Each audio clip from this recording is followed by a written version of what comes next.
Good morning. I'm Harley Schlanger from the LaRouche Organization with your daily video update for November 30th, 2022.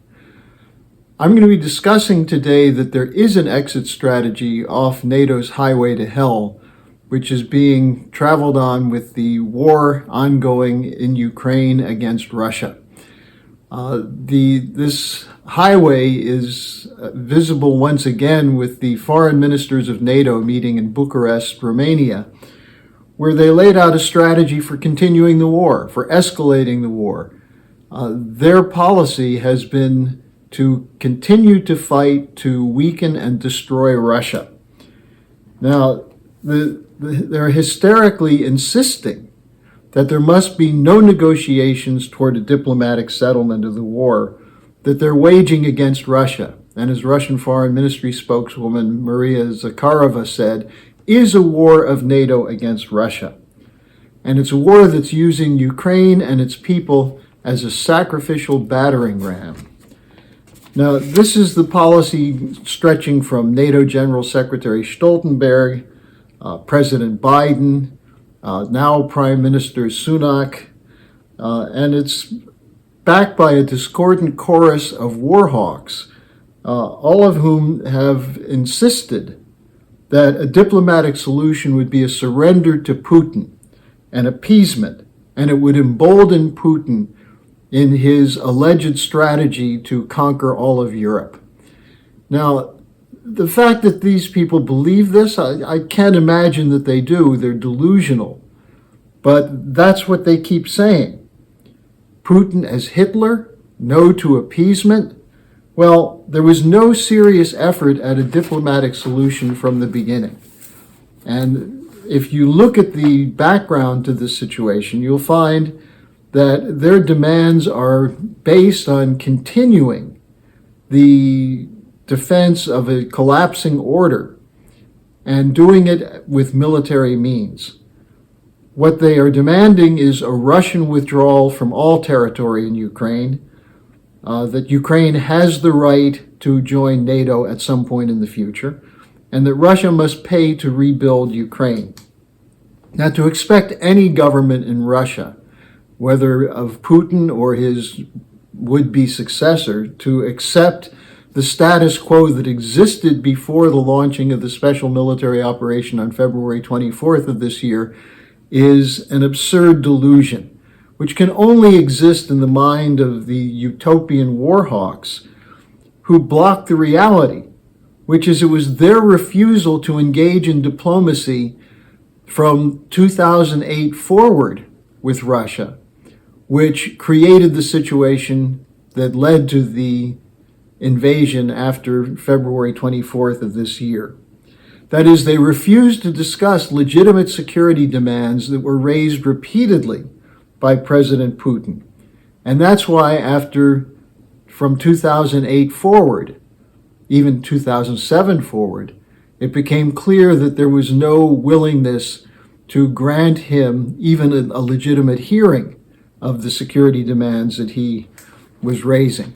And as far as Ukraine is concerned, these were to defend the lives of Ukrainian citizens living in the Donbas region who were being killed by shelling from Ukrainian troops loyal to the Kiev regime.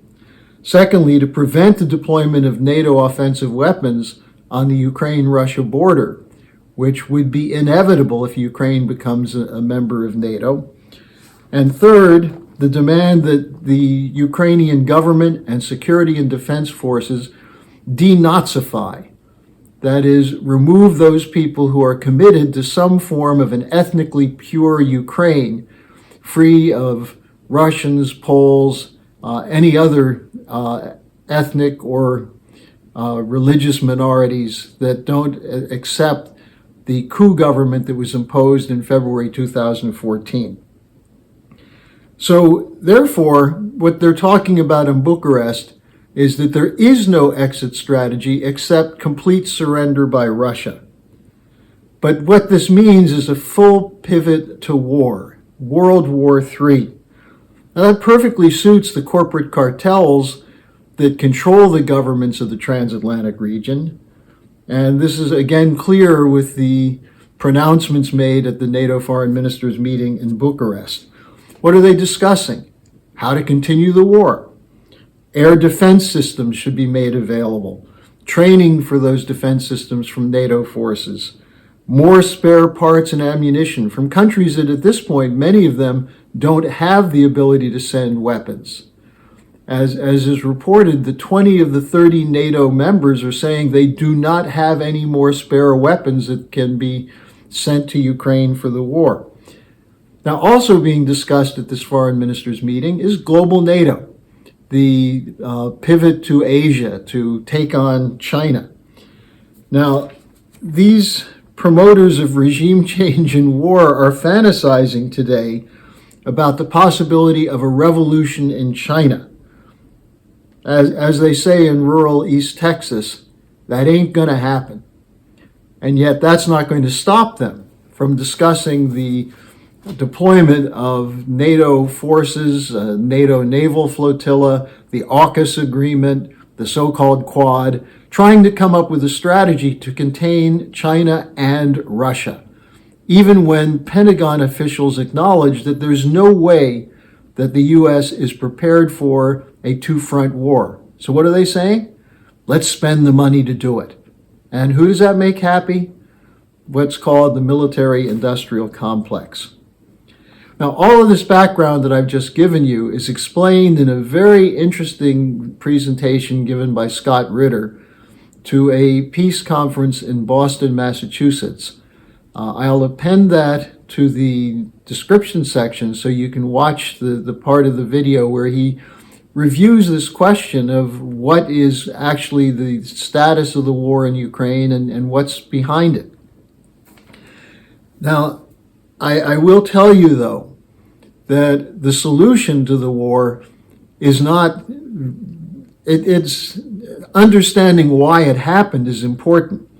But what's necessary is a transformation of the thinking.